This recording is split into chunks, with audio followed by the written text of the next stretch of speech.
Cancer healer centre, A new beginning. ನಾಡಿನೆಲ್ಲೆಡೆ ಶಿವರಾತ್ರಿ ಹಬ್ಬದ ಸಡಗರ. ಮಹಾಕುಂಭಮೇಳಕ್ಕೆ ಇಂದು ಬೀಳಲಿದೆ ತೆರೆ. ಕೊನೆ ದಿನದ ಪುಣ್ಯ ಸ್ನಾನಕ್ಕಾಗಿ ಕೋಟಿ ಕೋಟಿ ಭಕ್ತರ ದಂಡು. ಬೆಳಗಾವಿ ಮಹಾರಾಷ್ಟ್ರ ಗಡಿಯಲ್ಲಿ ಪರಿಸ್ಥಿತಿ ಉದ್ವಿಗ್ನ. ಸಂಘರ್ಷ ಶಮನಕ್ಕೆ 2 ರಾಜ್ಯಗಳ ಕಸರತ್ತು. ಮಾರ್ಷಲ್ಗಳ ಭದ್ರತೆ ಜೊತೆ ಬಸ್ ಸಂಚಾರಕ್ಕೆ ಪ್ಲಾನ್. ಅಧಿವೇಶನದಲ್ಲಿ ಸಿಡಿದೇಳಲು ಸಜ್ಜಾದ ಬಿಜೆಪಿ. ವಿಜಯೇಂದ್ರ ನೇತೃತ್ವದ ಸಭೆಯಲ್ಲಿ ರೂಪುರೇಷೆ. ಜೆಡಿಎಸ್ ಜೊತೆಗೂಡಿ ಹೋರಾಟದಿಂದ ಆರ್ ಅಶೋಕ್. ವಾಣಿವಿಲಾಸ ಆಸ್ಪತ್ರೆಯಲ್ಲಿ ಮಗು ಕಳವು ಪ್ರಕರಣ.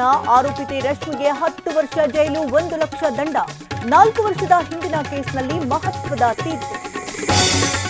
ದಕ್ಷಿಣ ಆಫ್ರಿಕಾ ಆಸೀಸ್ ಪಂದ್ಯ ಮಳೆಗೆ ಆಹುತಿ. ಉಭಯ ತಂಡಗಳಿಗೂ ತಲಾ 1 ಅಂಕ. ಟೂರ್ನಿಯಿಂದ ಹೊರಬಿದ್ದ ಪಾಕ್ ಹೊಸ ಖ್ಯಾತಿ.